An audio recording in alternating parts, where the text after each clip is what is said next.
With the Premier League starting in less than 2 weeks, it seems pretty fitting to do a Premier League prediction video. I'm going to be giving my thoughts and opinions on where each team in the Premier League is going to finish next season, and before anybody jumps down my throat, these are my opinions. You're more than welcome to have your own. And if yours differ from mine, that's okay. Also, it's worth noting, I'm only going to be doing a Premier League prediction video purely because I don't have enough knowledge on the rest of the leagues to make an accurate prediction. So with that said, let's begin. Now, in 20th, finishing rock bottom, I have Burnley. I just don't think they'll survive. Now, to be fair, they have done some solid business in this transfer window. Your Marcus Edwards, your Hartmans, your Bashir Humphreys. But I don't think people quite understand how difficult it is as a championship side promoted to the Premier League to survive. I mean, the last 6 teams that got promoted got sent straight back down. That's no coincidence. The standard is insanely high in the Premier League right now. And that's why coming in at 19th place, I've got Sunderland.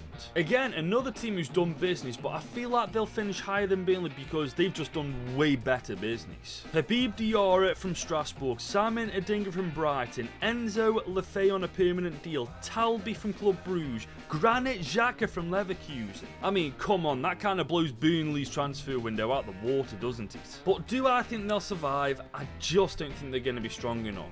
Do I want them to stay up? Absolutely, of course I want to. I would love to see a championship side promoted to the Prem and actually being able to stay there. But I just don't think it's going to happen, guys. The quality between the Prem and the Championship's just too far apart, as we've seen over the last couple of years. One thing's for certain though, I am very much looking forward to Sunderland and Newcastle playing against each other. Moving on to 18th place though, I've got Leeds United. Yes guys, I've got all 3 promoted teams from the Championship heading straight back down to it.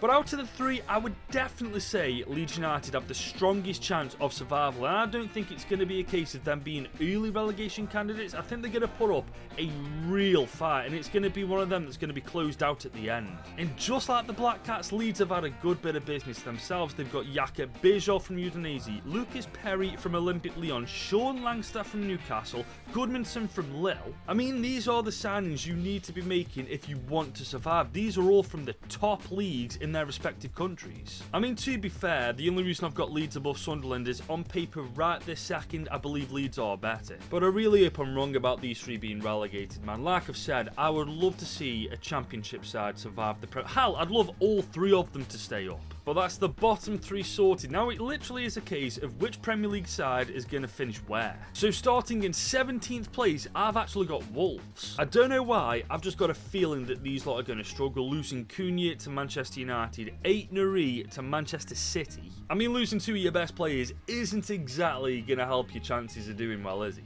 I mean, they have signed a couple of decent players. Fer Lopez, for example, John Arias, you got Jorgen Strand Larsen, who's a great signing. I mean, he only got 1 less goal than Cunha last year, so maybe I'm being a little harsh on Wolves, but I still don't think it's going to be a good campaign for them. Coming in at 16th place, I've actually got the Hammers, West Ham United. And I think we can all agree, last year was not a good season for the Hammers, and now with their best player Kudus leaving, I just think it's going to get worse. I mean, they signed Kyle Walker-Peters on a free, they signed Callum Wilson on a free. Obviously, they got Juve from Slavia Praha, they've signed Todibo permanently, but I just don't know. I don't have a good feeling for the Hammers next season. I mean, last year they finished 14th. I don't see them doing any better than that. As for the 15th place next season, I've actually got Brentford, and I'm actually quite confident I'm going to be spot on with this one. Because let's be objective here, they've just lost Mbuemo to Manchester United, they've lost Norgard to Arsenal, they've lost their manager Thomas Frank, who did insanely well with Brentford. I don't know, something just tells me that when you lose your manager who's done so well for you and losing 2 of your best players in the same period of time, that's not going to be good for you. As for who's finishing 14th, I've actually got Fulham. Yeah, sorry Jared HD lad, but your boys aren't doing well next season. I just don't really see a world where they finish any higher than that. I mean, they've only brought in 1 player so far, and he's a second choice keeper for God's sake. I mean, Fulham don't tend to finish higher than 11th anyways, and with them not doing too much business so far and the rest of the teams around them doing business, yeah, I think 14th is spot on for them. Now finishing 13th, I've actually got the Toffees Everton, and this is another one I'm quite confident in saying, and I'm actually really happy that I'm saying it because for the longest time Everton have actually been relegation candidates, haven't they? But under Moisey, they've shown serious signs of progression, and on top of that, signing Carlos Alcaraz from Southampton, Villarreal striker Barry, who by the way is a monster. I think he's like 6'4", 6'5". Yeah, I think Everton are going to be fine and dandy. A team that won't be fine and dandy though is Man United, because I've got them at 12. And yes, this is easily the most controversial one out of the entire bunch. I'm going to get so much shit for this, but I don't care. If anything, when I was initially making this video and like trying to figure out who was going to go where, I had United much lower than this. In fact, I had them just above the relegation zone. And for those of you that watch me, for those of you that know me by now, you know that I've got nothing personally against Man United. There's no bias here. I'm not a Man City fan. I just don't personally think they're going to do well next year. The reason though that I've got them so much higher than I initially had them is because of the business done. They've been so smart about it. Signing Brian Mbeumo from Brentford, signing Matheus Cunha from Wolves. I mean, that's just smart. Granted, they are pretty damn expensive, but the Premier League proven that's exactly what United need, especially with an attack that's very lax. However, on the flip side, I feel like Amorim is going to be the root cause of a lot of problems for Man United next year. He's just too damn stubborn, man. And the worst thing is as well, he came out publicly not long ago and said United next year are going to suffer. When the gaffer is coming out publicly saying that, you know shit ain't good. I don't know, maybe they surprise us next year and get top 6 football, or maybe they do even worse, but for me, I don't see how they do any better than 12. Unless Amorim gets sacked. I mean, that's just me personally. But let me know, guys, Manchester United fans in particular, what do you guys think you're going to do next year? Do you think that you're going to smash it? Do you think you're going to do shite? Let me know. Because I'm sure you're going to let me know what you think of me after that prediction. As we now move on from the Red Devils to Brighton, where I've got them finishing 11th. And this is a team I freaking love. Like, they're just a team that's so easy to root for. And they make every game bloody difficult. They're very well known for finding quality for dirt cheap and selling them onto the bigger clubs for just so much money. Mainly Chelsea, but we'll move on from that. The reason though I've got them 11th and no higher is because they've lost a lot of their big players. I mean, João Pedro, Simon Adingra, Pervis Estupiñán, Valentin Barco. And it is also true they've signed a lot of players in return. But will they be gelled enough as a team to get where they want to be? I don't think that's going to happen this season. It definitely won't be a bad season. 11th in the league for Brighton's fantastic. I think they're just going to coast it. Now though, we move on to the top 10, and in 10th place I've actually got Crystal Palace. And this is a tricky team to actually predict, because right now it is obviously all up in the air about whether they'll be playing European football next year or not. Which, by the way, they definitely should. The fact that they might not be is an absolute disgrace. But I've based this prediction on whether or not they will be, and right now as it stands they won't be. I mean, if they were in Europe, I think I'd have them lower and have Brighton in their place, because I feel like European football for a team like Crystal Palace, it definitely take their toll on them. In fact, I'd actually have them a little bit lower down, just because I feel like it'd be too much for them. And that's not a bad thing. That's not saying they're a bad team. I just don't think they've got the depth yet for that kind of competition alongside all the others. And on top of that, they haven't really done any business. They've signed one player for less than 3 million in Borna Sosa, and that's it really. They've got a very good team, and one I believe, if they don't take part in Europe next year, will crack the top 10. Now the team I've got finishing 9th is Nottingham Forest. With this team though, I don't actually have a good explanation. I just think they can have a really decent campaign, and I think they're better than the teams I've already mentioned. On top of that, Morgan Gibbs-White is indeed staying. Whether or not he wants to is a different story. And they also have European football as well as it stands right now. And I'm not being funny, if you're a Nottingham Forest fan, you've got to think, or at least want to go on to try and win it, because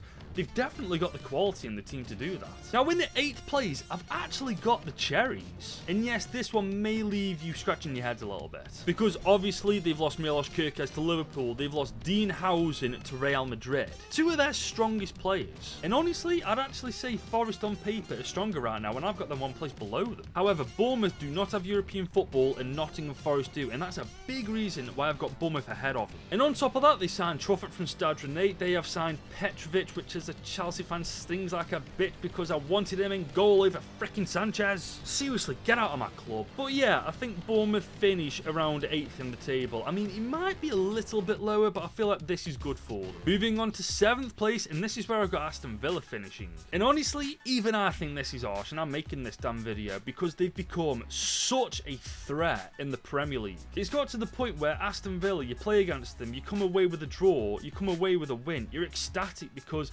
That's how good they've actually become. Unai Emery has done such a damn good job with them. And I honestly feel like it's due to the amount that they can't spend is actually what's holding them back. Now, I'm not going to go into the nitty-gritty because, quite honestly, I don't understand it. But regardless, I'm quite confident to say Villa will finish 7th, or at the very least, right around that number. Cracking the top 6 and 6th place, though, I've got Newcastle United. And good grief, have you boys had a nightmare in this transfer window. Now, you did start off quite well signing Elanga, which is a great signing. But then there was the Hugo Ekitike business. Now there's the Alexander Isak business. I mean, right now, you're in the bin. Regardless of that, though, I still think you guys are going to have a cracking season. And on top of that, I actually think you go on a mad cup run. I mean, you won the Carabao Cup last year. Maybe there's an FA Cup in it for you this time. Or maybe you go back-to-back with the Carabao. To be fair, this is probably up there right now with the Manchester United prediction. But honestly, it's so tricky to predict. I mean, if Isak was determined to stay 6th place 100%. But right now, I mean, it's just, I'm going to put them 6th anyway, I don't care. And you probably guessed that means that I've got Tottenham Hotspur coming in at 5th. Now, if that doesn't tell you this isn't a biased prediction video, I don't know what will. But right now, it is very, very hard to ignore Tottenham. They've got Kevin Danso on a permanent, Mathis Tal on a permanent, they've signed Kudus from West Ham United. I know that Son is officially leaving the club, but they've still got so much quality there. And I've got a feeling he may just be a long-term manager for Tottenham Hotspur. I mean, obviously, as long as he doesn't win any trophies, because apparently that's what you need to get sacked. If you don't believe me, ask Postecoglou. And this does leave us to our final 4 teams: Liverpool, Man City, Arsenal and Chelsea. And in at 4th place, I bet you guys are going to be surprised at this, I've actually got Chelsea. Again, not a biased video, so I better not see any of that shit in the comments. I must admit, we do love to spend a bit of money, don't we? I mean, the Lap, João Pedro, freaking Jamie Gittins. I mean, when do we look at the transfer market and just think, yeah, you know what, we're going to call it a day here? And yes, technically, we are right now the best team in the world if you class in that pre-season competition when we beat PSG quite convincingly, may I add. But over the course of a season, I just don't feel like we're going to do any better than 4th. And honestly, I will take 4th place. I mean, it wasn't long ago we were called the billionaire bottle jobs. I mean, yeah, that aged well, didn't it, you prick? Having said that about the 4th place finish, though, I do feel like if we had a better keeper than Sanchez, and oh god, I actually hate the fact he's still our #1 keeper, but if we had someone better, like for example Magnan, why we messed that transfer up I'll never know, but if we had him, I'd probably have us finishing 3rd, maybe 2nd. However, I don't, which is why in 3rd place, controversially, I've got Arsenal. And I'm going to need you lot to hear me out, and this has got nothing to do with biased, even though I do genuinely hate these guys. More than Tottenham Hotspur, may I add, and that's a talent. But Arsenal, for me, are one of the trickiest teams to actually rank right now because there's so much to take into account going into next season. I think last year was his 3rd year in a row he's finished 2nd. He's not won any major silverware in years, and I feel like that's going to be lingering in the back of his mind. And especially now that they've got Victor Gyökeres, and more importantly and more crucially, they finally got a striker, so they can't throw that excuse around anymore. They've kind of got to win something this season, but I think that's going to have a cause and effect on the Premier League because they'll focus more on winning a trophy than winning the Premier League, and that's why I feel like they're going to drop a place. I don't know, maybe I'm thinking too psychologically, maybe this is Arsenal's year to finally lift the Premier League title again.